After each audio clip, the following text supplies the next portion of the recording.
सकारात्मक दृष्टिकोन सुखाची पहिली पायरी. माझ्या आईकडे गिरजा नावाची बाई स्वयंपाकाला होती. ती खूप गरीब घरची होती. आपल्या खाजगी आयुष्याबद्दल ती कधी एक चकार शब्दही काढत नसे. ती नेहमी हसतमुख असे. अंगावर नीटनेटकी सुती साडी, डोक्यात फुले माळलेली. ती चांगली चुणचुणीत होती, समाधानी होती. स्वयंपाकघरात काम करत असताना गाणी गुणगुणायची तिला सवय होती. आमच्या सर्व मागण्या ती अगदी हसतमुखाने पुरवायची. तिला मी दुःखी चेहऱ्यानं कुरकुर करताना कधीच पाहिलं नाही. तिच्याविषयी आम्हाला फक्त एकच गोष्ट माहीत होती, ती म्हणजे तिच्या नवऱ्यानं तिला आणि त्यांच्या मुलाला टाकलं होतं. शिक्षण नाही, काही नाही. लहान गावात दुसरं काय करणार ती, म्हणून तिनं हे स्वयंपाकाचं काम धरलं होतं. आमच्या ओळखीचा एक वसंत म्हणून गृहस्थ होता. मित्रच होता तो. घरी कायम येणं जाणं असे.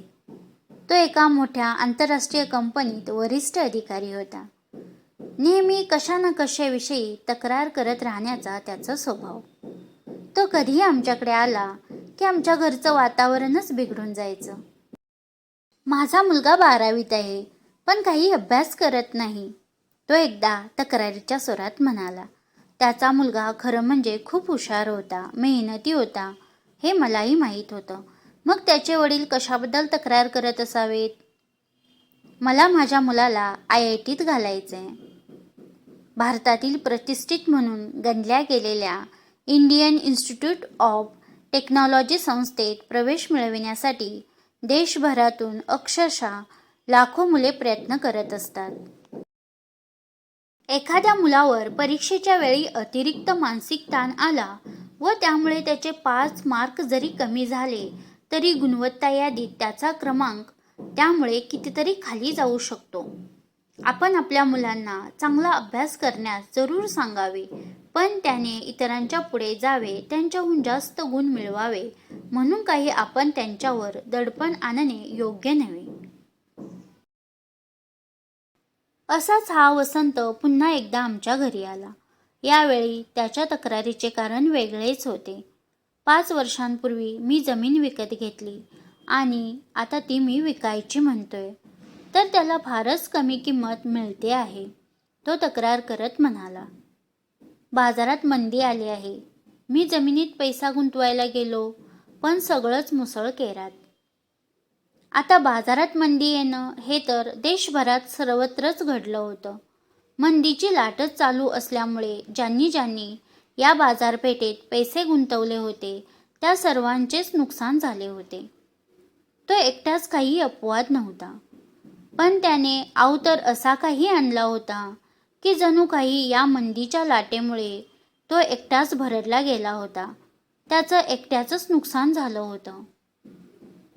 परत काही दिवसांनी वसंत भेटीला आला.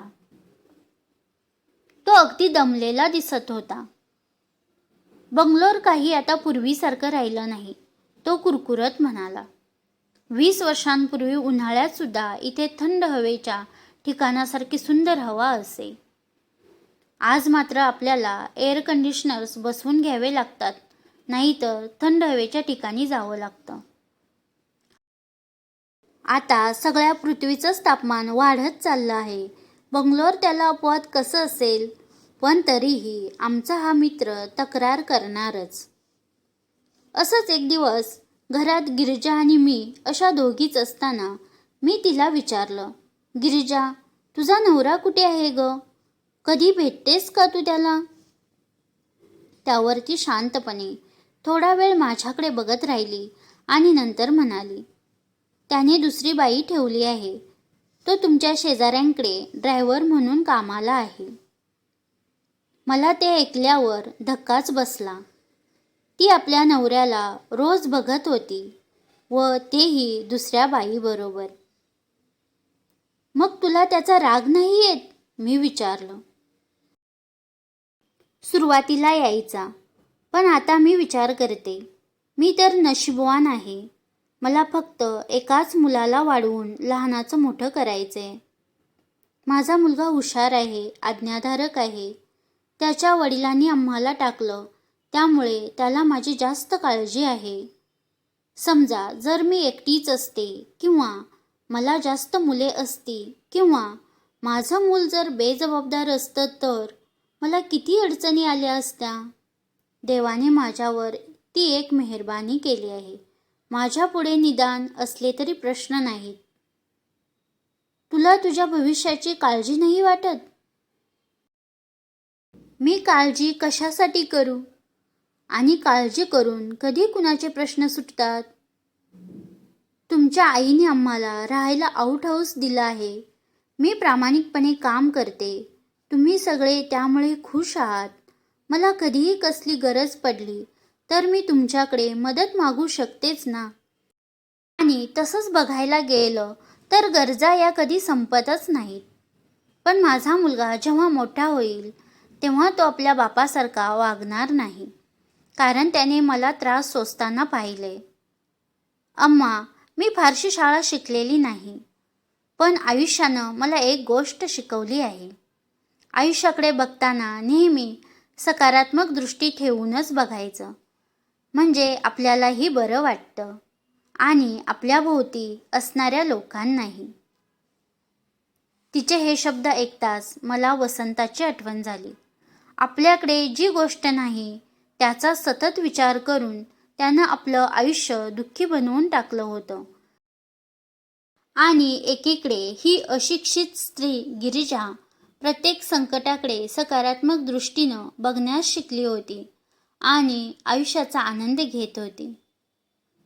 नुकतीच मी हार्वर्ड मॅनेजमेंट स्कूलमध्ये बिझनेस मॅनेजमेंटचा कोर्स करण्यासाठी गेले होते. त्यांनी तिथे आम्हाला एक सर्वात महत्त्वाचा धडा शिकवला. तो म्हणजे तुम्हाला जर सुखी व्हायचं असेल तर तुम्ही ते आपलं आपणच शिकाल व आत्मसात कराल. हीच गोष्ट गिरिजा शिकली होती व तिने ती प्रत्यक्षातही उतरवली होती. कोणताही मॅनेजमेंटचा कोर्स न करताच.